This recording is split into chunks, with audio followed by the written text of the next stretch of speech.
जय जय श्री राम। दोस्तों, आज हम नरक निवारण चतुर्दशी के बारे में बात करेंगे। 2024 में नरक निवारण चतुर्दशी कब है।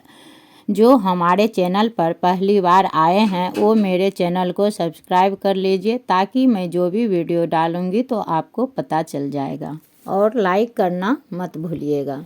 तो सबसे पहले मैं बात करूंगी, ये जो नरक निवारण चतुर्दशी है वह अधिकतर बिहार के मिथिला क्षेत्र में ही मनाया जाता है और भी कहीं कहीं मनाया जाता है। ऐसे बहुत सारे पर्व हैं जो अधिकतर हम लोगों के यहाँ मिथिला में ही मनाया जाता है और बड़ी ही धूमधाम भक्ति भाव से मनाया जाता है। ये जो नरक निवारण चतुर्दशी है वह बहुत ही महान व्रत है, तो ये सभी को करना चाहिए। जो नहीं करते हैं उसे भी इस व्रत का पालन करनी चाहिए और व्रत जरूर करें। तो अब मैं बात करती हूँ कि नरक निवारण चतुर्दशी कब और किस दिन मनाया जाता है। नरक निवारण चतुर्दशी माघ मास कृष्ण पक्ष की चतुर्दशी यानी माघ महीने की मासिक शिवरात्रि को नरक निवारण चतुर्दशी के नाम से जाना जाता है।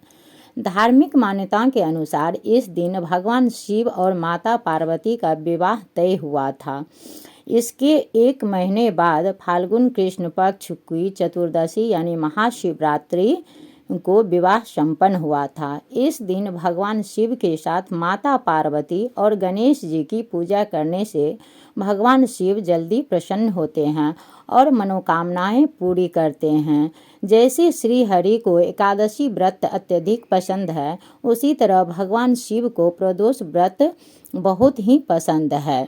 वैसे हर व्रत में सूर्योदय का मान्य होता है, लेकिन इस व्रत में प्रदोष का महत्व होता है। तो इस साल 2024 में नरक निवारण चतुर्दशी 8 फरवरी दिन गुरुवार को है।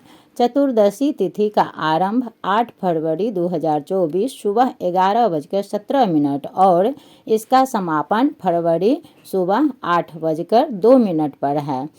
तो 9 तारीख को ये नहीं हो सकता है क्योंकि 8:02 पे ही प्रदोष का तिथि खत्म हो जाता है। तो इसलिए 8 फरवरी को ही ये व्रत मनाया जाएगा। तो आप लोगों को ये वीडियो कैसी लगी, अच्छी लगी होगी तो लाइक और शेयर ज़रूर कीजिएगा। आशा करती हूँ कि ये वीडियो आप लोग को यूजफुल रहा होगा। फिर मिलती हूँ नेक्स्ट वीडियो में।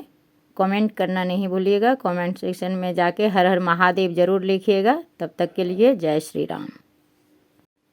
आशा करती हूँ कि ये वीडियो आप लोग को यूजफुल रहा होगा। फिर मिलती हूँ नेक्स्ट वीडियो में।